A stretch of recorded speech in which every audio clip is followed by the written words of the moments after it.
Terima kasih Bapak Ibu sekalian. Ada 6 narasumber, 6 pakar yang sekarang ini sudah berada di tempat kita.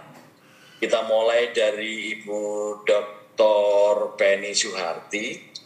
Ini adalah dari Universitas Muhammadiyah Surabaya. Mulai pukul 1 sekarang, tapi mungkin saya sampaikan untuk untuk asal pakar. Dan masing-masing pakar memang punya spesifikasi yang sangat khas, dan itu semuanya terkait dengan pendidikan di bidang masing-masing. Ibu Penny ini dari Universitas Muhammadiyah Malang, kemudian ada Profesor Dr. Suciati, ini dari Universitas 11 Maret Surakarta, kemudian Ibu Siti Patona dari Universitas PGRI Semarang, dan Bapak Dr. Muftaroyin MTA, ini dari UM Metro, agak jauh ini Bapak Ibu sekalian, tapi dekat di tempat kita. Dan yang berikutnya adalah Bapak Dr. Slamet Haryadi, MSI, ini dari Universitas Jember, dari Pendidikan Biologi. Beliau juga sebagai Sekjen HPP BI. Jadi untuk kegiatan biologi, beliau adalah sekjennya, karena ada yang institusional KPBI, itu untuk jurusan, kalau untuk dosen-dosennya adalah HPPBI. Dan beliau adalah sekjennya. Kemudian Ibu Dr. Triani Widyaningrum dari Universitas Ahmad Dahlan Yogyakarta. Bapak Ibu sekalian, karena waktu kita yang semakin sore, kami mohon perkenan untuk kuliah pakar akan kita panel, sehingga nanti pada masing-masing pakar mungkin waktunya tidak banyak, dan mungkin saya agak ketat terhadap waktu ya Bapak Ibu sekalian, karena keterbatasan kita mulai mungkin dari urutan recording in progress. Yang pertama mungkin dari Ibu Dr. Siti Patona dari Universitas PGRI Semarang. Itu adalah Ibu Dr. Penny Suharti dari Universitas Muhammadiyah Surakarta, itu yang kedua. Surabaya, maaf, yang Surabaya. Kemudian yang ketiga itu Ibu Dr. Triani, itu dari Universitas Ahmad Dahlan. Agak saya acak Ibu. Kemudian yang keempat Bapak Dr. Slamet Haryadi, itu dari Universitas Jember. Yang kelima Bapak Mufaroyin MTA, ini untuk kelima. Nagongnya kami mohon perkenan nanti Ibu Profesor Dr. Suciati, dan ini adalah pakar pendidikan IPA, dan alhamdulillah beliau berkenan beberapa waktu untuk mengisi kuliah pakar di Universitas Muhammadiyah Malang ini. Dan kuliah pakar ini sebenarnya adalah kegiatan di mana Bapak Ibu sekalian menyampaikan gagasan-gagasan baru yang terkait dengan bidang-bidang pendidikan, di mana ini hal yang sangat penting untuk kita cermati bersama dari berbagai macam sisi. Itu pada satu sisi, pada sisi yang lain kita menjalin kerjasama secara institusional, dan diharapkan juga bahwa kegiatan ini akan berlanjut pada kegiatan-kegiatan penelitian kolaboratif misalkan, dan penulisan jurnal secara kolaboratif, sehingga kebermanfaatan pada kuliah pakar yang kita selenggarakan ini akan diteruskan tidak hanya secara daring tapi juga secara real untuk bidang publikasi yang tentu saja akan mendukung institusi di mana kita berada pada akhirnya. Begitu Bapak Ibu sekalian. Baiklah Bapak Ibu sekalian, mohon perkenan karena saya tidak mempunyai PowerPoint-nya, jadi mohon perkenan Ibu Siti Patona untuk kali pertama waktunya mungkin 10 menit gitu. Ibu mohon maaf sekali, waktunya kita agak ketat, 10 ya maksimal 15 menit lah begitu Bapak Ibu sekalian. Dipersilahkan Ibu Patona. Sudah kelihatan ya Bapak? Ampun. Oke, terima kasih atas kesempatannya. Assalamualaikum warahmatullahi wabarakatuh. Waalaikumsalam warahmatullahi Waalaikumsalam wabarakatuh. warahmatullahi Yang wabarakatuh. terhormat Ibu Dr. Diah Karmiati MSI, yang terhormat Prof. Inam, mudah-mudahan cepat sembuh.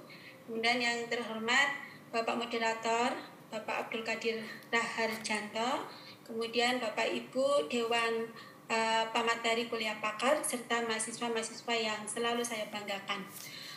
Izinkan di sini saya mempresentasikan karena waktunya sangat singkat. Slide saya kebetulan banyak, saya harus meringkas secepat-cepatnya ya Bapak. Oke, sebentar saya indikan dulu. Ya. Perkenalkan, nama saya Siti Patona dari Universitas PGRI Semarang. Pada kesempatan kali ini saya menampilkan tema saya yang berjudul dengan Diary Food Activity berbasis Problem Based Learning untuk meningkatkan food literacy bagi calon guru dalam rangka meningkatkan generasi sehat di era Society 5.0. Nah, beberapa latar belakang di sini karena kita banyak menemui betapa obesitas, kemudian kekurangan gizi pada anak itu dari tahun ke tahun meningkat. Dan kalau dilihat beberapa penelitian itu makanan-makanan atau snack-snack yang dikonsumsi oleh anak-anak kita itu sangat rawan dengan obesitas.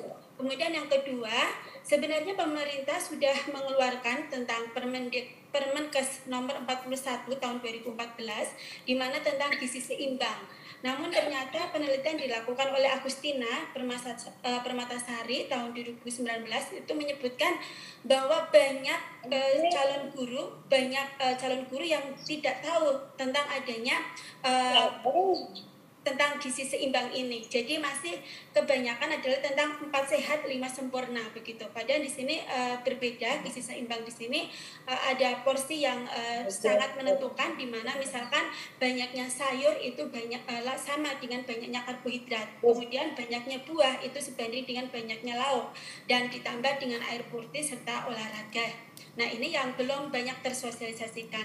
Kemudian yang kedua adalah bahwa calon guru sebagaimana yang kita ketahui berperan sebagai garda depan dalam pengambilan keputusan yang dapat mempengaruhi seseorang di masa yang akan datang, lebih-lebih kepada guru SD. Jadi di sini yang saya ambil adalah sampelnya calon guru sekolah dasar. Kemudian yang berikutnya bahwa keterampilan abad 21 itu tidak bisa dilakukan hanya dengan satu disiplin ilmu, tetapi harus multidisiplin. Nah, di sini beberapa tema yang bisa diusulkan adalah tentang kesadaran global, literasi sipil, literasi kesehatan, literasi lingkungan. Nah, dalam hal ini food literacy masuk di dalamnya. Kemudian yang berikutnya, hakikat IPA sebagaimana kita ketahui, satu kesatuan antara proses, produk, dan attitude. Sehingga bagaimana setelah memahami suatu konsep di dalam IPA itu juga berpengaruh terhadap attitude seseorang itu. Nah, kemudian yang berikutnya adalah bahwa IPA di sekolah dasar di dalam paradigma baru itu adalah IPAS, yang menunjukkan bahwa IPA dan sains dan sosial, ilmu sosial itu berdampingan, sehingga bagaimana tadi multidisiplin di dalam IPA itu bisa diterapkan. Nah, dengan kondisi-kondisi ini kami di IPA di SJ selain itu juga ada materi tentang anatomi tubuh. Namun biasanya banyak di materi ini hanya menghafalkan saja dan tidak berpengaruh kepada sikap yang berubah.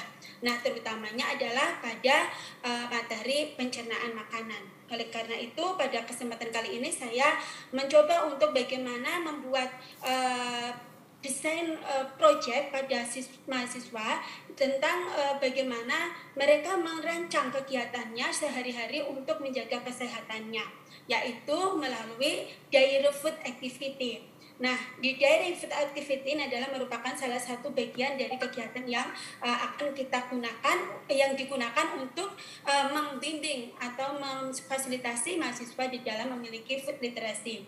Di mana food literacy ini sebagaimana diungkapkan oleh Beckley dan Dhaliwal tahun 2018 bahwa food literacy adalah tentang sikap bagaimana merencanakan, mengeluarkan biaya, kemudian menyiapkan makanan, serta memilih makanan. Nah, ini tentunya sangat erat ya dengan tadi seperti yang disampaikan oleh Bu Dokter Dia misalnya dengan peningkatan virus itu ya, ini salah satunya adalah bagaimana bisa memilih makanan yang tepat sehingga berpengaruh pada kesehatannya.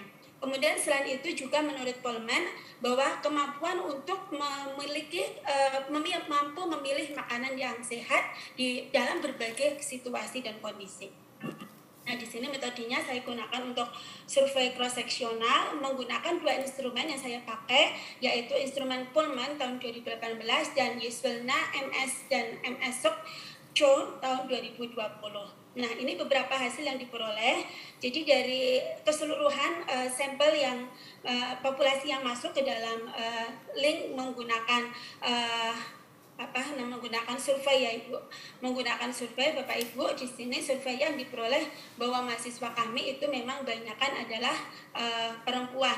Kemudian ini maaf keliru. Kemudian yang kedua, di sini kebiasaan untuk makan sayur di sini ternyata yang setiap hari itu hanya 30,7, tetapi di sini 5 sampai 6 hari itu ada 14,3, tetapi yang banyak adalah 2 sampai 4. Kemudian konsumsi sayuran setiap kali makan gitu ya, itu berapa sendok makan.